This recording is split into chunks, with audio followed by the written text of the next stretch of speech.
Allahu Akbar, Allahu Akbar, Allahu Akbar, Allahu Akbar. It's time for afternoon prayers, and the Muslim inmates in this California state prison are doing what was once forbidden, having an Islamic worship service. People couldn't gather in groups to teach and to practice the religion. Of the 3,832 inmates at Solano Prison, the chaplain estimates about 5% are practicing Muslims. The prison doesn't track religious identity, partly because it's so fluid. And religious expression is a barometer for how Islam has evolved within the U.S. penitentiary system. Hey guys, I'm Shreen, and today we've traveled to Solano Prison in Vacaville, California to explore how the world's fastest growing religion has had to fight to find a home in prison.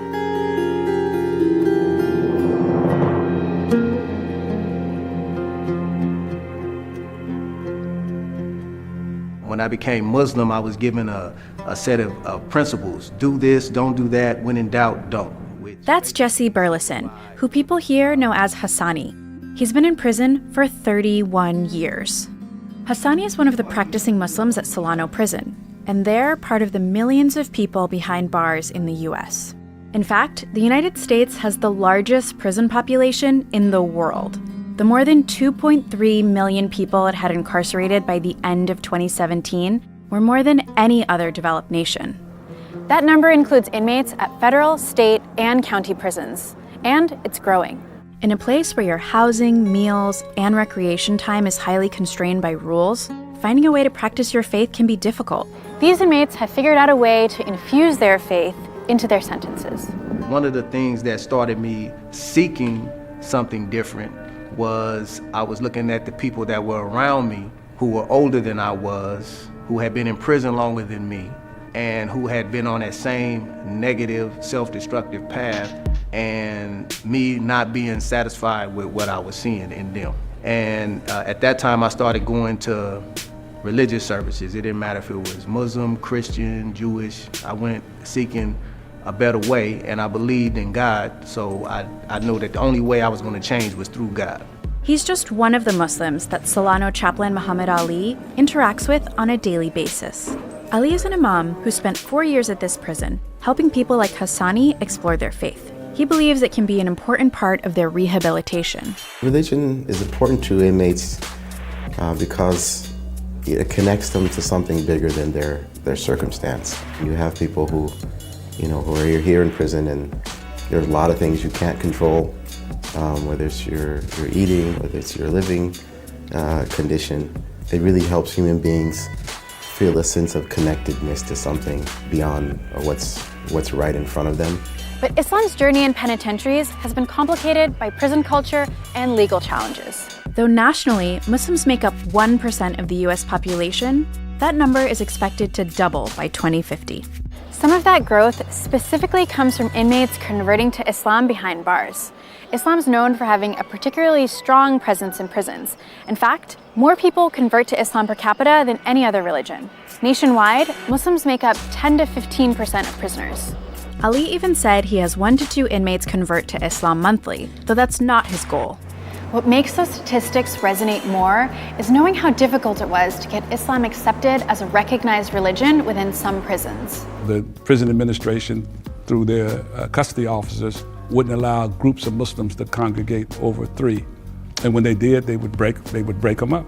That's Abdul Rauf Nasir, and he spent 30 years using his Islamic faith to help inmates in correctional institutions.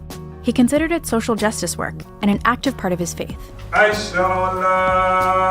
Back when he started in the 1970s, he says the prison system was full of subtle discrimination against Muslims. Some Muslim inmates at this prison sued in 1996 for greater access to religious services. Their demands included hiring a full-time Muslim chaplain and the ability to attend Friday prayers without penalties like demerits for leaving work. Eventually, they did receive a full-time imam and their other demands. Prison officials dispute this account. They say Muslim inmates were never denied access to their religion, and instead the constraints were reflective of staffing and organizational issues that were resolved. Nationwide, the legal pushes continue today. A 2013 report says that Muslims submitted the most religious discrimination complaints out of any other religious group in prison. Islam and Muslim organizations in prisons, for the most part, are seen to be powerful because they've been there a long time. They have challenged the status quo of the prison system itself, legally and physically. That quality of questioning power is easily identifiable with one of the religion's most notable converts. Malcolm X, his narrative is prominent, and so that attracts people toward Islam. And then the reformative value that they find in that, the hope that it gives, that I can survive in prison. Malcolm survived in prison. Malcolm X's legacy still resonates today, more than 50 years after his death. While serving a prison sentence, then named Malcolm Little converted to the Nation of Islam in 1952. He found mainstream Islam years later and felt it was much more racially inclusive than the nation. But as Muslims, we will be Muslims. I will try and teach the religion of Islam among the so-called Negroes and make them Muslims. Aside from spiritual guidance and the ability to change your life around, another reason Nasir says some incarcerated people are drawn to the faith is for another reason entirely: how prisons are organized. A central organizing principle in prison is containing the threat of violence. Inmates are housed and classified according to the risk of violence they pose.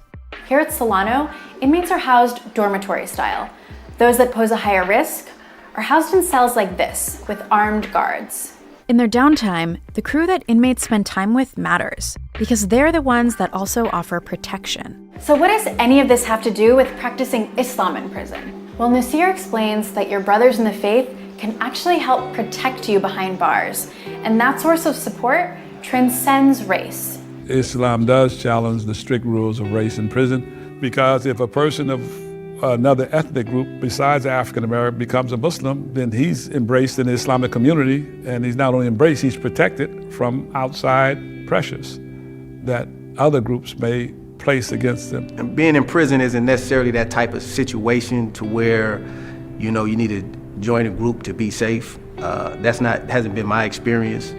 But I would say being a part of a community in prison is definitely beneficial in that regard.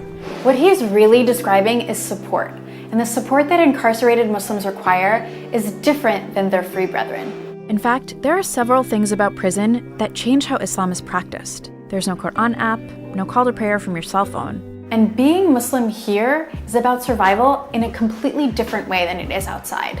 It does afford some opportunity for inmates to think about their rehabilitation, think about meaning in life, think about who they want to be as a person while here or when leaving here. Just because religion might help some people survive prison doesn't mean they'll continue the practice after release. Nasir's seen people let go of the faith when they get out. But Hassani, who's just days from release, has his sights set on making Islam's most important journey for Muslims, the pilgrimage called Hajj. So I think for me that making the Hajj as one of my goals, primary goals, if I keep that as a primary goal, that I will be successful in not only staying on the path, but doing everything that I need to do in order to get off parole, save some money, and make the Hajj. I learned so much about incarceration in this story. If you want to learn more, check out Ear Hustle, the podcast out of San Quentin Prison. In the meantime, don't forget to like, share, and subscribe, and let us know in the comments what prison stories you want us to cover next.